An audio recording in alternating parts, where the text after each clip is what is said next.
Shoot இருந்துச்சு.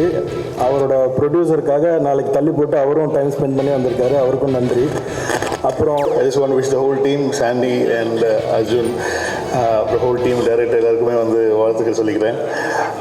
இதுக்கப்புறம் பக்கத்தில் உட்காரக்கூடாது சொல்லி அதுக்கப்புறம் நாங்கள்லாம் காலேஜ் அந்த சொல்லிடுவா. உண்மையிலேயே வந்து வாழ்த்துக்கள். அண்ட் நிஞ்சா படக்குழுவினருக்கு என்னுடைய வாழ்த்துக்கள். அந்த பேரும் இன்ட்ரெஸ்டிங்காக இருக்குது. இந்த மாதிரி ஓப்பனாக பேசுவாப்புல. அதனால பல பேர்கிட்ட பிரச்சனையாக இருக்குது, பஞ்சாயத்தாக இருக்குது, நிறையா இருக்குது, இன்னமும் ஆகிட்டே தான் இருக்குது. இந்த மாதிரி காலேஜில் ஒரு அந்த வார்த்தையை சொல்ல முடியாது, பட் ஆனால் பெரிய ஒரு அக்யூஸ்டாராக இருந்தான்.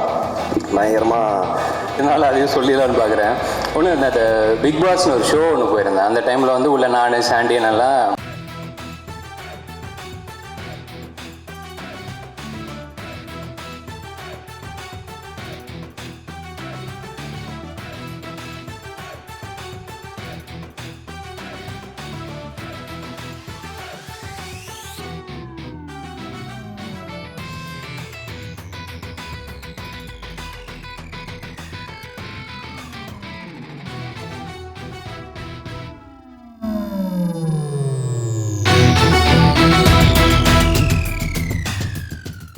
சொன்னப்போ அவன் அசிங்கமாக திட்டினா என்ன, உனக்கும் சினிமாவுக்கும் செட் ஆகாதுன்னா அது உண்மை தான். அதுக்கப்புறம் அவங்ககிட்ட சேர்ந்து கேட்க வேணாங்க, விடுங்க, பேனிக் ஆகுது. ஸோ அதுக்கப்புறம் அவன் கிட்ட சேர்ந்து நிறைய டார்ச்சர் பண்ணேன். அதுலேருந்து நான் எது சீரியஸாக சொன்னாலும் சுத்தமாக மதிக்கவே மாட்டான். ஏன் இதை சொல்கிறேன்னா, நேஷ்னல் அவார்டு வாங்கினப்போ ஃபோன் பண்ணி மச்சான் நான் நேஷ்னல் அவார்டு வாங்கிட்டேன் அப்படின்னா, அப்போ பேசிகிட்டு இருக்கும்போது மச்சான் பஸ்ஸு டாப்பில் வரும்போது நான் எதிர்பார்க்கவே இல்லை மச்சான் இது நேஷ்னல் அவார்டு வாங்குவேன் அப்படின்னேன். நீ பஸ்ஸு டாப்லேருந்து கீழே உயிரோட வருவேனே நான் நினச்சி பார்க்கலடா அப்படின்னா. ஸோ அதுக்கப்புறம் கட் பண்ணிட்டு திருப்பி ஃபோன் பண்ணான், மச்சான் உண்மையாகவே ப்ரௌட் ஆஃப் யூடா, நான் ரொம்ப ஒன்று அண்டர் எஸ்டிமேட் பண்ணிட்டேன் அப்படின்னு சொன்னால் அது எனக்கு நேஷ்னல் அவார்டை விட மிகப்பெரிய ஹாப்பினஸாக இருந்துச்சு. ஸோ அதனால் அவன் இங்கே வந்திருக்கான், அவனுக்கு தேங்க்ஸ். அப்புறம் அதே வேட்டை மண்ணில் அசிஸ்டண்ட்டாக ஒர்க் பண்ணோம் நான் எஸ்கே எல்லாம். எனக்கு இப்போ மாதிரி தான் அப்போ ஒழுங்காக பேச வராது. நாங்கள் ஒரு 10-12 வருஷத்துக்கு முன்னாடி ஏதோ டிஸ்கஷனில் இருக்கும்போது அவர் ரொம்ப ஹெல்ப் பண்ணிட்டேன். ஒரு 10 வருஷமாக பேச்சுவார்த்தையே இல்லை. அப்படி இருந்தோம் பார்க்கிங் ரிலீஸ் ஆனப்போ அருண் விஸ்வா மூலமாக எனக்கு ஃபோன் பண்ணி விஷ் பண்ணா பாரு, அவ்வளோ பெரிய ஹீரோ அதை பண்ணியிருக்கணும்னு அவசியம் இல்லை. அவரும் வந்திருக்காரு. அவர் இத்தனைக்கும் யூஎஸ் போக வேண்டியது, அதை விட்டு எனக்காக வந்திருக்காரு. என்னை யூஎஸ் ட்ரிப்பும் கூப்பிட்டு போகிறேன்னு சொல்லியிருக்காரு. அதுக்கும் நன்றி. அதுக்கப்புறம் ரஞ்சித் அவர் வந்திருக்காரு. அவர் ஆக்சுவலி இன்றைக்கி ஷூட் இருந்துச்சு. அவரோட ப்ரொடியூசருக்காக நாளைக்கு தள்ளி போட்டு அவரும் டைம் ஸ்பெண்ட் பண்ணி வந்திருக்காரு. அவருக்கும் நன்றி. அப்புறம் ஜாமி அண்ட் சிவா, நாங்கள் ரொம்ப இப்போ ரீசெண்ட் டைமில் ரொம்ப க்ளோஸாக இருக்கோம். என்னென்னா நாங்கள் எல்லாம் சேர்ந்தோம்னாலே சினிமாவை எப்படி அடுத்த கட்டத்துக்கு கொண்டு போகிறது அப்படின்னு பேசுவோம்னு நினைப்போம். ஆனால் வெட்டுக்கதை தான் பேசுவோம். அந்தளவுக்கு இப்போதைக்கு ஃப்ரெண்ட்லியாக போய்ட்டுருக்கு. அப்புறம் கவின் ப்ரமோஷன் விட்டு வந்திருக்கான், அவனுக்கும் நன்றி. அந்த மாதிரி இங்கே வந்திருக்கிற டேரக்டர்ஸ் சாம் ஆண்டன், நித்திலன், சதீஷ், எலன், அப்புறம் நிறைய பேர் வந்திருக்காங்க. ஆதிக், ஐலாண்ட் ரவி, நிரஞ்சன், சந்துரு, தமிழ் வரலையா? ஸோ அந்த மாதிரி நான் கலை,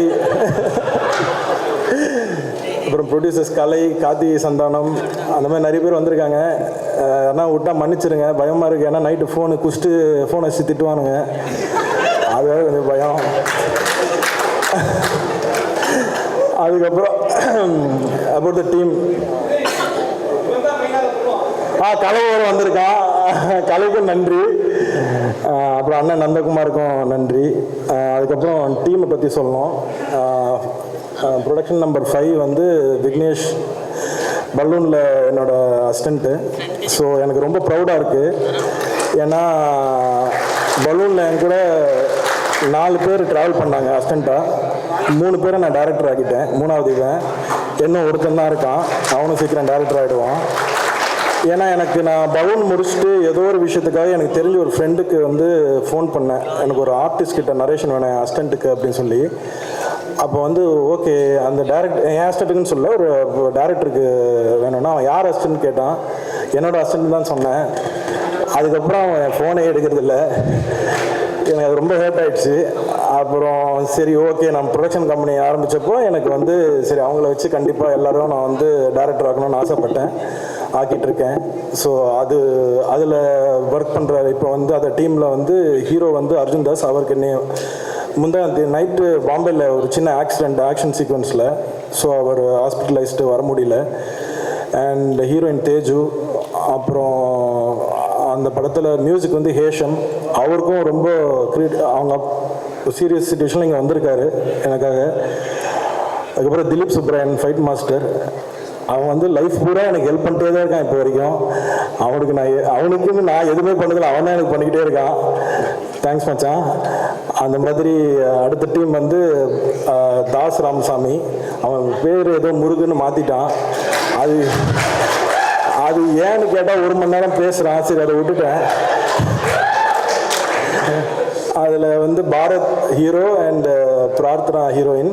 வெங்கட் பிரபு சார் வந்துட்டார். அவரை நான் இந்தியாவிலே இப்போ தான் ஃபஸ்ட் டைம் பார்க்குறேன். ஃபாரினில் மட்டுமே தான் பார்த்துட்ருக்கோம். அண்ட் தாஸாக இருந்தாலும் சரி, பாரத் அண்ட் பிரார்த்தனா இங்கே எல்லாமே எனக்கு ஒரு ஃபேமிலி மாதிரி, close to my heart. And அந்த படத்துக்கு ஜிவி பிரகாஷ் ப்ரோ தான் மியூசிக்கு. ஸோ அது எங்களுக்கு பெரிய சப்போர்ட்டாக இருக்குது. ஏன்னா அவர் வந்ததுக்கப்புறம் படம் பெருசாகிடுச்சு. அண்ட் அவர் வந்து கதையை கேட்டு பிடிச்சி பயங்கர எக்ஸைட் ஆகி அதை பண்ணுறேன்னு சொன்னது பெரிய இந்த படத்துக்கு சப்போர்ட்டு. அதுக்கடுத்து நான் பேசணுன்னா என்னோடய பார்ட்னர்ஸ் இந்த படத்துக்கு ஒன்று சாய் தேவானந்த், இன்னொன்று ஷான். அவங்க வந்து ஒருத்தர் இல்லை 2மே தமிழ் தான். ஆனால் 2 பேரும் தமிழ் தான். ஆனால் ஒருத்தர் துபாயில் செட்டில் இருக்காரு, இன்னொருத்தர் வந்து ஆஸ்திரேலியா செட்டில் இருக்காரு. ஆனால் என்னை நம்பி இன்வெஸ்ட் பண்ண வந்திருக்காரு பார்ட்னராக. ஸோ அதுக்கு எனக்கு பெரிய ரெஸ்பான்சிபிலிட்டி இருக்குது. ஏன்னா நான் அந்த ரெஸ்பான்சிபிலிட்டியாக இருந்தால் மட்டும்தான் அவங்க என்ன மாதிரி அப்கமிங் கம்பெனிஸ்ட்டு போய் அசோசியேட் ஆவாங்க. அதனால எனக்கு ஒரு பெரிய ரெஸ்பான்சிபிலிட்டி இருக்குது. அண்ட் இது மட்டும் இல்லை, இந்த 2 படங்கள் மட்டும் இல்லை, அடுத்த வருஷம் மார்ச் ஏப்ரலில் இன்னும் 2 படம் அனௌன்ஸ் பண்ணுறோம், சீரீஸ் பண்ணுறோம். அண்ட் எங்களோட கோல் அடுத்த 5 இயர்ஸில் one of the leading production ஹவுஸாக இருக்கணும்னு ஆசைப்பட்றோம். உங்களோட சப்போர்ட் இருந்ததுன்னா கண்டிப்பாக இருப்போம், ஆயிடுவோம். நன்றி, வணக்கம். ஸோ சாரி லேட்டாக வந்ததுக்கு. ஆனால் நெல்சன் சொன்னார் நான் தான் கரெக்ட் டைமில் வந்திருக்கேன். அவர் 1.5 மணி நேரத்துக்கு முன்னாடியே வந்துட்டேன் அப்படின்னு சொன்னார். சார் வணக்கம் sir. Hi sir. So super hero, I just want wish the whole team, Sandy and Arjun, அப்புறம் ஹோல் டீம் டைரக்டர் எல்லாருக்குமே வந்து வாழ்த்துக்கள் சொல்லிக்கிறேன். வேறு என்ன சொல்கிறது, இன்னும் அடுத்த படத்தோட டைட்டிலுக்காக வெயிட் பண்ணிருக்கேன். So it's is as excited as all you guys are. So Nelson அவர்கள் அடுத்ததாக கலக்குவார். இது 3வது படமா? எத்தனை படம் சினீஷ்? 5. மீதி 3 படம் என்ன சினீஷ்? இல்லை ஃபஸ்ட்டு எனக்கு வந்து கிளாஸ்மேட் அவன். காலேஜில் நான் ஃபஸ்ட்டு அவனை பார்க்கும்போது எப்படின்னா ரோட்டில் தான் பார்த்தேன்.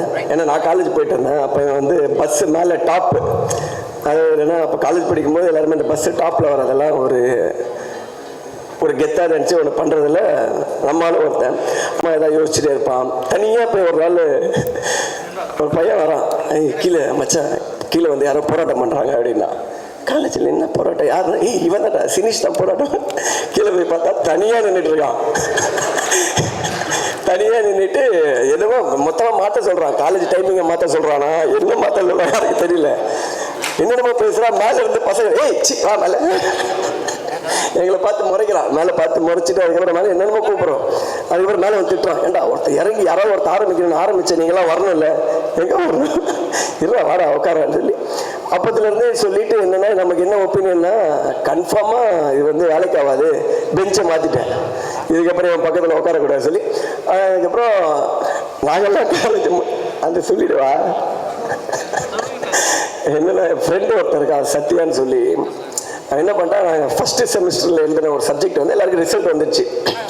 நாங்கள்லாம் இப்போ ஹெச்ஓடி டிபார்ட்மெண்ட்டில் பார்த்துட்டு சாரி ரொம்ப தொண்டை கட்டியிருக்கு வீட்டுவோட மேட்ச் இது அந்த மாதிரி மேட்ச் ஆயிடுச்சு. போய் ஹெச்ஓடி ரூமில் ரிசல்ட் பார்த்துட்டு வரோம், நாங்கள்லாம் பாஸ் ஆகிட்டோம் அப்படின்னு சொல்லிட்டு. இவர் அதுக்கே லேட்டாக வந்திருக்காரு. நேரம் மேலே படிக்கட்டு ஏறி அதை பார்க்க போகிறதுக்குள்ளே அந்த பையன் என்ன பண்ணிட்டான் பார்த்துட்டு கீழே இறங்கி போகிறான். அவன் மேலே வரும்போது நீ எங்கடா போகிற மேலே அப்படின்னு சொல்லி இல்லை ரிசல்ட் வந்துருக்கலாம் நீங்களாம் ஃபெயில்ரா வாடகை கூப்பிட்டு போயிட்டான். கூட்டு போனதுக்கப்புறம் ஃபர்ஸ்ட் இயர் முடிஞ்சு ஃபெயில் அப்படி உட்காந்துருக்கேன், எல்லாம் முடிஞ்சு. அதுக்கப்புறம் second sem எழுதுறவங்க, third sem, fourth sem, எல்லா செம்மும் இவர் வருவார். அந்த அட்டெம்ப்ட் எழுதிட்டே இருப்பான். அட்டெம்ப்ட் ஆனால் ஒரு ரோல் நம்பரே வராது கிளாஸில். 10 தனியாக உட்கார வச்சு எக்ஸாம் எழுத வச்சுட்டே இருப்பாங்க. அப்புறம் 3 வருஷம் கழிச்சு யூனிவர்சிட்டியில் போய் செக் பண்ணியிருக்காரு. அப்போ தெரியும் ஃபர்ஸ்ட் செமிஸ்டரில் பாஸ் ஆகிருக்காப்புல. அந்த எக்ஸாமை பாஸ் ஆன எக்ஸாம் 6 வாட்டி எழுதுன ஒரே ஆள் வந்தான். ஸோ இதெல்லாம் தெரிஞ்சதுக்கப்புறம் அவன் உங்கள் ஃப்ரெண்டாக இருக்கும்போது அவனை பற்றி நம்ம என்ன நினைப்போம்? அப்படிதான் நானும் நினச்சேன். அதனால என் மேலே தப்பு இல்லை, அவன் மேலே தான் தப்பு. பட் அதையும் தாண்டி இன்னைக்கு வந்து 5 படம் வச்சான். 5 படம் எடுத்துட்டா இப்போ 5வது படம் தானே டைட்டில். சூப்பர் ஹீரோ வச்சிருக்கேன். அந்த படம் வந்து ரொம்ப நல்லா போகும். எப்படி இப்போ இதில் இன்னொரு எனக்கு பெரிய ரீசெண்ட் அதிர்ச்சி வந்து அந்த நேஷ்னல் அவார்டு வாங்கும்போது தான். அதாவது அதை அனௌன்ஸ் பண்ணும்போது பார்த்தேன், சினிஷ் எத்தனை பேர் இருக்காங்க ஊரில், இவன் மட்டும் தான் இருக்கான் நமக்கு. அப்புறம் பார்க்கும்போது தெரிஞ்சிச்சு. சும்மாவே வந்து எப்படின்னா ரொம்ப ஒரு இதுவாக தான் பேசுவான். நீ பாடுறா, நீ ஃபோன் பண்ணி எதாவது ரேண்டமாக திட்டுறது இதெல்லாம் பண்ணிட்டு இருந்தான். அன்னைக்கு ஃபர்ஸ்ட்டு அவன் அனௌன்ஸ் பண்ணும்போது கொஞ்சம் ஒரு மாதிரி தான் இருந்துச்சு. ஏன்னா இதுக்கப்புறம் காலம் ஃபுல்லாக இவன் இதை சொல்லுவான், இவனை எப்படி நம்ம டீல் பண்ண போகிறோம் அப்படின்னு சொல்லி. பட் ஆனால் பரவாயில்ல, அன்னைக்கு தான் வந்து அவன் முதல் வாட்டி ஒரு தன்மையாக பேசுகிறான். எப்போவுமே அப்படியே அந்த பஸ்ஸு டாப் மாதிரியே பேசுவான். அவன் பேசுவோம், சரி ஏதோ திருந்திட்டான், பயம் வந்திருக்கு போல அப்படின்னு சொல்லிட்டு அதோட அக்ரிமெண்ட் சொன்னான். இந்த படத்துக்கு நேஷனல் அவார்டு வாங்கினா நான் தான் போய் வாங்குவேன்னு சொல்லி நான் அப்பவே போட்டுற மச்சான். அதை நினச்சி எனக்கு ரொம்ப பெருமையாக இருக்குன்னா நானும் சொன்னேன், எனக்கும் ரொம்ப பெருமையாக இருக்குடா, இன்னையோட நீ எனக்கு ஃபோன் பண்ண மாட்டேன்னு எனக்கு தெரியும். இவன் காண்டில் கத்திட்டு இருந்தேன். ஸோ அப்பத்துலேருந்து வந்து ஆளை பாருங்க, இன் பண்ணுறான், பின்னாடி கை கட்டுறான், வெக்கப்படுறான். ஸோ இந்த மாதிரி இருக்குது. இப்போ 2 படம் அனௌன்ஸ் பண்ணி இன்னொரு படம் என்ன இனிமேல் தான் தெரியும்ல. 2 படம், இன்னும் 10 படம், நிறையா படம் பண்ணி நல்லா இருக்கணும் சினிஷ். ஒன்று இன்வெஸ்டர்ஸ் 2 பேரை காமிச்சார். ஒருத்தங்க துபாயில் இருக்காங்க, ஒருத்தங்க ஆஸ்திரேலியா இருக்காரு. உள்ளூரில் யாரும் இல்லை, பார்த்தீங்களா? இல்லை, சும்மா டிப்ஸு தான். ஆனால் பட் நான் பாருங்க, அவன் ஃபாரின் வரைக்கும் வேறு மாதிரி பண்ணுவான். ஸோ இந்த படம் நல்லா வரணும்னு சொல்லிட்டு எல்லாரையும் கேட்டுக்கிறேன். All the best Sinish.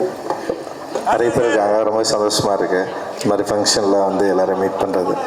And ஸ்ரீனிஷ்க்கு என்னுடைய வாழ்த்துக்கள். ஸ்ரீனிஷுக்கு வந்து என்னுடைய வாழ்த்துக்கள். இப்போ டிரெக்டராக இருந்து ப்ரொடியூசராக மாறி ரொம்ப பெருமையாக ப்ரொடியூசராக தன்னை உணர்கிற தருணமாக அதை நான் பார்க்குறேன்.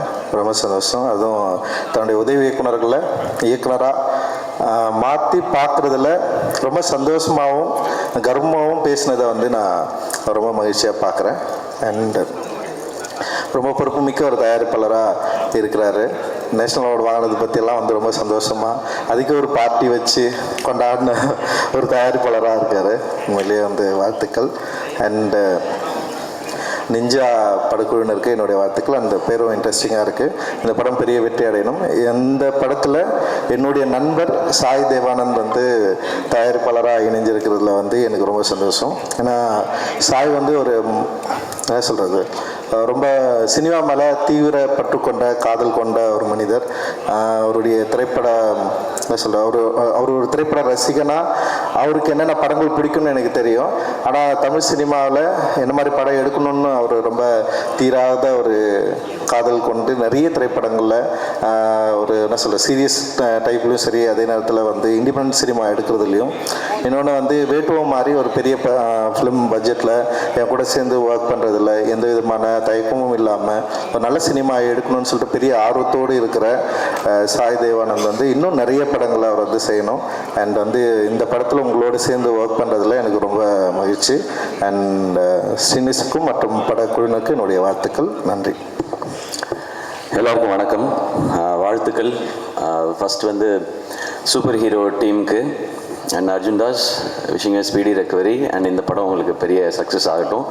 அண்ட் நிஞ்சா, இது இன்னும் பேசிக் ஐடியா மட்டும் எனக்கு தெரியும். இந்த கதையோடது ரொம்ப சுவாரஸ்யமாக இருந்தது. ஒரு நல்ல ஒரு என்டர்டெய்னராக ஒரு செம ஃபன்னோடு இருக்கிற படமாக இருக்கும். அண்ட் இதில் லீடாக நடிக்கிறது பாரத். அவர் ஃபோட்டோ போடல, அடுத்த போஸ்டரில் போடுவாங்கன்னு நினைக்கிறேன் நான். பாரத் தான் இவர் இங்கேருந்து நீ தான் கெட்டப் போட்டிருக்கேன்னு நினச்சிருக்காரு பாரத். பாரத்தோட போஸ்டர் தனியாக வரும். அண்ட் டீமில் இருக்கிற எல்லாருக்கும் என்னுடைய விஷஸ். அண்ட் கீழே உட்காந்து நெல்சன் நான் என்னெல்லாம் சொன்னாரோ அதில் பாதி தான் ஸ்டேஜில் சொன்னார், மீதி பாதியை நான் சொல்லலாமா வேணாமான்ற தயக்கத்திலே இருக்கேன் நான். அண்ட் சினிஷோடு சேர்ந்து இந்த படத்தை தயாரிக்கிற இந்த முடிவை எடுத்ததற்காக உங்களுக்கு வாழ்த்துக்கள் சாய் பிரதர். இதில் நீங்கள் படம் எடுக்கிறது எனக்கு தெரிஞ்சு படம் நல்லா எடுத்துறது அது ஷோராக ஹிட் ஆகிடும், அது எல்லாமே இருக்கும். ஆனால் சினிஷை சமாளிக்கிறது தான் ஒரு பெரிய ஒரு சேலஞ்சிங்கான ஒரு டாஸ்காக இருக்கும். ஏன்னா ஆல்வேஸ் ஹைப்பராக இருக்கிற ஒருத்தர். சினிஷ்ட ஃபஸ்ட்டு பிடிச்சது என்னென்னா அவர் ஒரு அமேசிங்கான ஆடியன்ஸ். எந்த படத்துக்கு தேட்டரில் போய் அவரோட உட்காந்து பார்த்தீங்கன்னாலுமே இப்படி தான் படமே பார்ப்பாப்ல. இவன் யாரா நம்ம பக்கத்தில் உட்காந்து கராத்தே பழகிறான் அந்த மாதிரி இருக்கும் அது. ஸோ அவ்வளோ ஒரு என்னது சூப்பராக இருந்துச்சு, இதில் படம் நல்லா இருந்துச்சு, சூப்பராக இருந்துச்சுன்னு. ஸோ எல்லா படத்துக்கும் அப்படி தான் சொல்லுவார். ஸோ அவர் படத்துக்கு நம்ம எல்லாரும் அப்படி சொல்லுவோன்னு நான் நம்புகிறேன். பட் சினிஷ்க்கு எனக்குமான அது நட்புன்னு சொல்கிறதா இல்லை அந்த மோதல்ங்கிறதா என்னன்னு தெரியல. அது வந்து தொன்று தொட்டு பின்னாடி போகணும். நம்ம அப்போ ஆரம்பித்தது. நான் நெல்சன் நாட்டை வந்து அசிஸ்டன்ட் டைரக்டராக சேர்ந்த டைம் ஃபஸ்ட்டு நானும் நெல்சனாக வேட்டை மன்னன் கதை பண்ணும்போது எங்களுக்கு அப்போ ஆஃபீஸ் கிடையாது, ப்ரொடியூசர்லாம் ஃபிக்ஸ் ஆகல, ஹீரோவும் ஃபிக்ஸ் ஆகல. நாங்கள் மெரினா பீச்சில் போய் உட்காந்து அவர் சொல்லுவார் ஒன்று, அதில் வந்து நான் எழுதிட்டே இருக்கணும். அதில் நெல்சன் நான் பேசும்போது அது கூட பழகணுங்களுக்கு தெரியும், சில வார்த்தைகளை நம்ம பீப் போட்டு தான் எழுதணும். அதை போட்டு நான் எழுதிட்டு இருந்த காலகட்டம். அப்புறமா ஆஃபீஸ் போட்ட பிறகு அருண் ராஜா வந்து சேர்ந்தான். அப்புறமா வந்து சேர்ந்தார் சினிஷ். அவரோட ஃப்ரெண்டுன்றது ஓரளவுக்கு தெரியும். அவர் அந்த நடுவில் சொன்னார்ல ஏதோ ஹர்ட் பண்ணிட்டேன் அப்படிலாம் சொன்னார். அது ஹர்ட்லாம் பண்ணல. எது நடந்ததுன்னா, நாங்கள் அந்த ஆஃபீஸில் இருக்கும்போது ஒரு நாள் சொன்னார், நீங்கள் என்ன ஆகணும்னு ஆசைப்படுறீங்க சிவா அப்படின்னு கேட்டார். நான் சும்மா அப்போ எனக்கு ஹீரோ ஆகணுன்ற ஆசையே கிடையாது. நான் அப்போ வந்து டிவி பண்ணிகிட்டு இருந்தேன், வேட்டை மன்னன்ல ஒரு அசிஸ்டன்ட் டைரக்டராக ஒர்க் பண்ணிட்டு இருந்தேன், ஒரு காமெடி ரோலும் பண்ணிட்டு இருந்தேன். சரி இருந்தாலும் வம்புல போன்னு சொல்லிட்டு நான் என்ன பண்ணேன், நான் எனக்கு ஹீரோ ஆகணும்னு ஆசைனே. சிவா எதுக்கு உங்களுக்கு இந்த வேலைலாம், நீங்கள் உங்களுக்கு இந்த டைமிங் நல்லா வருது அதனால அப்படியே அந்த சைடில் காமெடி ரோல் இந்த மாதிரி ஏதாவது ஒன்று ஆசைப்பட்டீங்கன்னா ஓகே. நான் சும்மா இல்லாமல் ஏன் நாங்கள்லாம் ஆகக்கூடாது பாருங்க, தேவையில்லாத வேலை பார்க்குறீங்க நீங்கள். சரி விடுவார்னு பார்த்தா விட மாட்டேறேன். எங்களுக்கு லஞ்ச் பிரேக் விட்ட பிறகு சிவா இந்த ஹீரோலாம் உங்களுக்கு வேணாம், உங்களுக்கு செட் ஆகாது நீங்கள் திரும்ப சொல்லிட்டு அதை நான் மறந்தே போயிட்டேன். நான் ஹீரோ ஆன பிறகு இவருக்கு எங்கேயோ தோணி இருக்கு போல, இவராக சம்மந்தமே இல்லாமல் ஒரு 4 வருஷம் கழிச்சு அன்னைக்கு பேசுனது எதுவும் நீங்கள் மனசில் வச்சுக்காதீங்க. நான் மறந்துட்டேன் அந்த மேட்ரு. அதுக்கப்புறம் இதெல்லாம் நடந்துச்சு. ஸோ அந்த காலகட்டத்தில் நடுவில் எல்லாரும் பிஸி ஆகிடுவோம்ல, அதில் நான் பேசாமல் இருந்தது இவர் மேலே கோபமாக இருக்கதா இன்னைய வரைக்கும் நினச்சிக்கிட்டு இருக்காரு, நான் ஹர்ட் பண்ணிட்டேன் அப்படின்னு சொல்லி. நீங்கள் ஹர்ட்லாம் பண்ணல. அப்போ எனக்கே ஐடியா இல்லை. அப்போ ஆக்சுவலாக நடுவில் என்ன சொன்னார்னா, சும்மா இல்லாமல் நீங்கள்லாம் ஹீரோ ஆகக்கூடாது சிவா, நம்ம டான்ஸ் சதீஷ் இருக்கான் பார்த்தீங்களா, அவன் தான் ஹீரோ ஆகணும், நீங்கள் அவங்க கூட காமெடி நான் நடிகன்னு சம்மந்தமே இல்லாமல் அவரெல்லாம் கோர்த்து விட்டு இதுக்குள்ள இந்த மாதிரி ஓப்பனாக பேசுவாப்புல. அதனால பல பேர்கிட்ட பிரச்சனையாக இருக்குது, பஞ்சாயத்தாக இருக்குது, நிறையா இருக்குது, இன்னமும் ஆகிட்டே தான் இருக்குது. இந்த மாதிரி வெளிப்படையாக பேசக்கூடிய சினிஷை நீங்கள் எப்படி ஹேண்டில் பண்ண போகிறீங்கன்றது உங்களுடைய சேலஞ்சாக இருக்கும்னு நினைக்கிறேன். பட் அவருக்கு ஒரு பேஷன். இப்போ கீழே இருக்கும்போது நான் நெல்சன் சொன்னேன் 5, 6ன்னு போட்டிருக்கேன் என்னன்னு கேட்டார் அவர். இது 5th ப்ராஜெக்ட் 6th ப்ராஜெக்ட், இந்த மீதி 4 ப்ராஜெக்ட் என்ன நம்ம சொல்லவே மாட்டேறான், ஸ்ட்ரெயிட்டாக 5, 6ன்னு போட்டுக்கிட்டான் அப்படின்னாரு. அதுக்கப்புறம் அவன் பேசும்போது இந்த வருஷம் 2 படம், அடுத்த வருஷம் 2 படம் அனௌன்ஸ் பண்ணுறோம், அதுக்கப்புறம் சீரீஸ் அனௌன்ஸ் பண்ணுறோம். இவன் எல்லாம் அனௌன்ஸ் பண்ணுறோன்னு மட்டும்தான் சொல்கிறான், எப்போ ரிலீஸ் பண்ணுறோன்னு சொல்கிறானா பாருன்றார் அவர். இப்படி தான் கான்வர்சேஷன் போயிருந்தது. பட் சினிஷ் உங்களுடைய எனர்ஜிக்கு நீங்கள், நான் ஏன் சினிஷோட எனர்ஜின்னு சொல்கிறேன்னு ஒரு 40 வருஷமாக இருக்கார் இண்டஸ்ட்ரியில். நீங்கள் பார்த்துட்டு இப்போதான் முடிச்சு புதுசாக வந்து ஃபஸ்ட் டைம் ட்ரை பண்ணுறாருன்னு ஒரு யங்ஸ்டர் ஒருத்தர் சினிமாவுக்குள்ளே வராரு, அவருக்கு சப்போர்ட் பண்ணணும் அப்படின்னு யூடியூப்பில் யாரும் கமெண்ட்லாம் போடாதீங்க. அவர் வந்து 40 வருஷம் ஆச்சு, அவர் ரொம்ப நாளாக இருக்கிறாரு. அண்ட் எல்லாரும் அவர் கூட ஒர்க் பண்ண எல்லாருமே வந்து இங்கே டைரக்டராக இருக்காங்க, சக்ஸஸ்ஃபுல் டைரக்டராக இருக்காங்க, நேஷ்னல் அவார்டு வின் பண்ணியிருக்கிறாங்க. இதை பற்றி நாங்கள் நிறையா பேசியிருக்கோம். எப்படி உங்களுக்கெல்லாம் டைரக்டர் ஆகணும்னு தோணுச்சுன்னா, சினிஷே டைரக்டர் ஆகிட்டான், நம்ம ஆக முடியாதான்னு சொல்லி தான் எங்களுக்கெல்லாம் ஒரு மோட்டிவேஷன் வந்துச்சு அப்படின்னு சொல்லி நான் சினிஷ்ட்டு கேட்பேன், சினிஷ் ஏன் இப்போல்லாம் நீங்கள் டைரக்ஷன் பண்ணுறதில்ல அப்படின்னா, பண்ணணுங்க அப்படின்னா நான் விளையாட்டுக்கு கேட்டேன், சும்மா நீங்கள் சீரியஸ் ஆகிட்டு எதாவது பண்ணிட்டாங்க. இப்போ ப்ரொடக்ஷன் நல்லா போயிட்டுருக்கு, பார்க்கிங் வந்து நல்லா பண்ணிட்டீங்க சூப்பர்னு சொல்லி.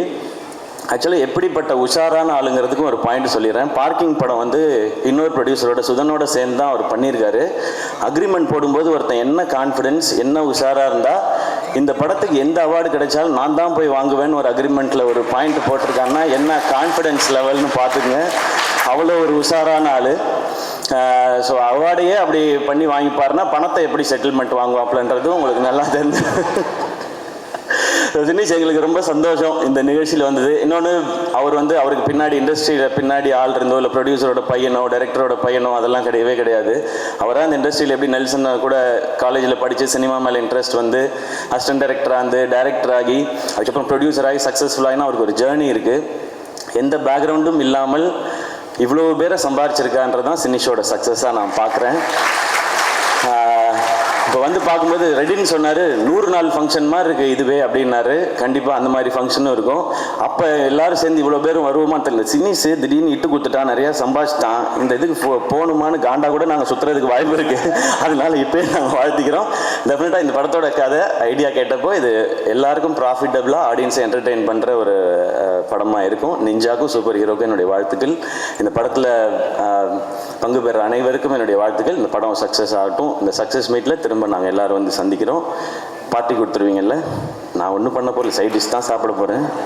தேங்க்யூ எல்லாருக்கும் நன்றி. வாழ்த்துக்கள் சினிஷ். அவனை பற்றி நல்லதாக சொல்கிறது ஒன்றுமே இல்லையே. எல்லாரும் உண்மையாக தான் சொல்லியிருக்காங்க, நீங்கள் சொல்கிறீங்க. எல்லாருக்கும் வணக்கம். என்ன மச்சான் சொல்கிறது உன்னை பற்றி? சினேஷ் வந்து ஃபஸ்ட்டு மதித்து கதை கேட்ட ஆக்டர் நான் தான். அப்புறம் பலூன் முடிச்சிட்டும் ஒரு கதை சொன்னான்னு நினைக்கிறேன். பலூன் படத்தை பார்த்துட்டும் உன்னை நம்பி நான் கதை கேட்ட மச்சான். சொன்ன மாதிரி காலேஜில் அந்த வார்த்தையை சொல்ல முடியாது, பட் ஆனால் பெரிய ஒரு அக்யூஸ்டாக தான் இருந்தான். பயங்கரமாக எப்போ பார்த்தாலும் அது தன்னை தானே ஒரு பெரிய இந்த காலேஜ்னாலே ஒரு கெத்தாக சுற்றணும் ஒரு ஃபீலிங் இருக்கும்ல, அந்த மாதிரி நினச்சிட்டு சுற்றுவான். ஆனால் பார்த்த வெளில அப்படி இருக்கவே இருக்காது. சூப்பர் மச்சி. இந்த மாதிரி எனக்குமே ஆக்சுவலாக தெரியல, 3 படம் 4 இது 5, 6னா 4 படம் என்னன்னு தெரியல. அதுதான் எல்லாருமே பேசிகிட்டு இருக்காங்க. அது பெரிய சர்ப்ரைஸாக வச்சுருக்கான். சூப்பர் சினேஷ். கண்டிப்பாக சூப்பர் ஹீரோ நிஞ்சா ரெண்டுத்துக்குமே வாழ்த்துக்கள். பாரத், அர்ஜுன் தாஸ் எல்லாருக்குமே சூப்பர். கண்டிப்பாக பெரிய ஹிட் ஆகும். வாழ்த்துக்கள் மச்சி. Love you. எல்லாருக்கும் வணக்கம். நிறையா பெரியவங்க எல்லாருமே வந்திருக்கீங்க. ஸோ இந்த இடத்துல என்னையும் கூப்பிட்டதுக்கு ரொம்ப நன்றிண்ணே ஃபஸ்ட்டு. அடுத்ததாக ஃபஸ்ட்டு நீங்கள் என்னமோ சொன்னீங்களே, மாஸ்க் ப்ரொமோஷனை விட்டுட்டு வந்திருக்கேன். நீங்கள் இல்லை, நான் மாஸ்க் ப்ரொமோஷனுக்காக தான் வந்திருக்கிறேன்னு பார்த்தேன். யாரெல்லாம் வராங்கன்னு கேட்டேன். லிஸ்ட்டு ஒன்று சொன்னார். எல்லா கேமரா டீமும் வரானாங்க. சரி ஓகே, அப்படியே அங்கே போயிட்டு நம்மளையும் பேசிடுவோம் அப்படின்னு நினச்சேன். அதனால் ஆனால் அதை தாண்டி எப்பயுமே ஒரு நாள் வந்து அது ஒரு ஈவினிங்கே நைட்டு முடியும் போது இந்த நாள் நல்லா முடிஞ்சிருச்சுன்னா சந்தோஷம் அப்படின்ற மாதிரி தான் தோணும். ஆனால் இன்றைக்கி நாள் வந்து காலையிலே ஓவர். இப்படி ஒரு ஃபங்க்ஷன் என் வாழ்க்கையிலையும் பார்த்ததில்ல. காலையில் ஒரு 9 மணி 8 மணிக்கெல்லாம் வந்து யாருமே இவ்வளோ சிரிச்சிருப்பாங்களான்னு எனக்கு தெரியல. எனக்கு அவ்வளோ சந்தோஷமாக இருந்துச்சு ஃபர்ஸ்ட் ஆஃப் ஆல். ஸோ இந்த டே அமைச்சு கொடுத்ததுக்கு ரொம்ப ரொம்ப நன்றி. நிறையா முக்கியமான இன்சிடென்ட்ஸ்லாம் எல்லாருமே சொல்லிட்டாங்க. எனக்கு கொஞ்சம் கம்மியாக தான் இருக்குது, இருந்தாலும் அதையும் சொல்லிடலான்னு பார்க்குறேன். ஒன்று இந்த பிக் பாஸ்னு ஒரு ஷோ ஒன்று போயிருந்தேன். அந்த டைமில் வந்து உள்ள நான் சாண்டியன் எல்லாம் இஷ்டத்துக்கு நாங்கள் பாட்டு வாயில் வரதெல்லாம் எழுதி பாடி அதை எங்களை நாங்கள் சந்தோஷமாக வச்சுக்கிறது ஏதோ ஒரு குருமா ஒன்று பண்ணிகிட்டு இருந்தோம். ஷோலாம் முடிச்சுட்டு வெளில வந்துட்டேன். ஃபோன் பண்ணார், பேபி நம்ம படத்தெல்லாம் லான்ச் ஆகிற அப்படின்னாரு. அண்ணா இல்லைண்ணா இப்போ தானே ஒரு படம் ஒன்று கமிட் பண்ணிட்டேன்னா அதை முடிச்சுட்டு வரேன்னு. பேபி அது நடி, இங்கே வந்து பாட்டு எழுதிரு அப்படின்னாப்புல. பாட்டு எழுதவா? நான் எங்கே நீங்கள் பாட்டு அதான் உள்ளே எழுதிட்டு இருந்தேன். பேபி அண்ணா என்னண்ணே இவ்வளோ வெகுலியாக இருக்கிறீங்க, இப்படிலாம் இருந்தீங்கன்னா உங்களை சினிமாவில் ஏமாற்றிடுவாங்களேண்ணே. நான் எழுதின பாட்டை நம்பி எனக்கு வந்து கூப்பிட்றீங்கன்னா அப்படிலாம் இல்லாமல் அன்னைக்கு நல்ல வேளை அந்த காலை கட் பண்ணதால் அதுக்கப்புறம் கரெக்டான ஆளுங்களோட சேர்ந்து இப்போ ஒரு நல்ல நிலைமைக்கு வந்திருக்கீங்கன்னு நினைக்கிறேன். ஸோ இங்கேருந்து இன்னும் நிறைய நல்ல நிலைமைக்கு போகணும். மற்றபடி அப்பப்போ ஃபோன் பண்ணுவார். ஒரு 2-3 வாட்டி ஃபோன் எடுக்கலைன்னா நம்ம நிஜமாகவே தான் வேலையில் இருந்திருப்போம். ஆனால் அதுக்கெல்லாம் கோச்சிக்கிட்டு அப்புறம் ஒரு வாய்ஸ் நோட் வரும். பேபி நீ என்னை வச்சு ஜட்ஜ் பண்ணாத பேபி, நான் கூப்பிடுற டேரக்டரு கதையெல்லாம் நல்ல கதை, நீ என்னை விட்டுரு, நான் அனுப்புகிறவங்களை மட்டும் நீ நம்ப. ஸோ அந்த ஜென்யூனிட்டி தான், அதுதான் அவர் சொன்ன மாதிரி இங்கே அந்த ஜென்யூனிட்டிக்கு தான் எல்லாருமே வந்திருக்கிறாங்க. மற்றபடி அந்த 2 படத்தோட ஃபர்ஸ்ட் லுக்குமே சூப்பராக இருந்துச்சு. இங்கே வந்ததான் சொன்னாங்க அர்ஜுன் ப்ரோக்கு அடிபட்டுருச்சு அப்படின்னு சொல்லிட்டு. அவர் சீக்கிரமாக சரியாயிட்டு வரணும்னு வேண்டிக்கிறேன். அண்ட் சாண்டி அண்ணனுக்கு வாழ்த்துக்கள், பரத் ப்ரோ, மற்ற எல்லாருக்குமே வேலை பார்க்குற எல்லாருக்குமே வாழ்த்துக்கள். கூப்பிட்டதுக்கு ரொம்ப நன்றிண்ணே. தேங்க்யூ.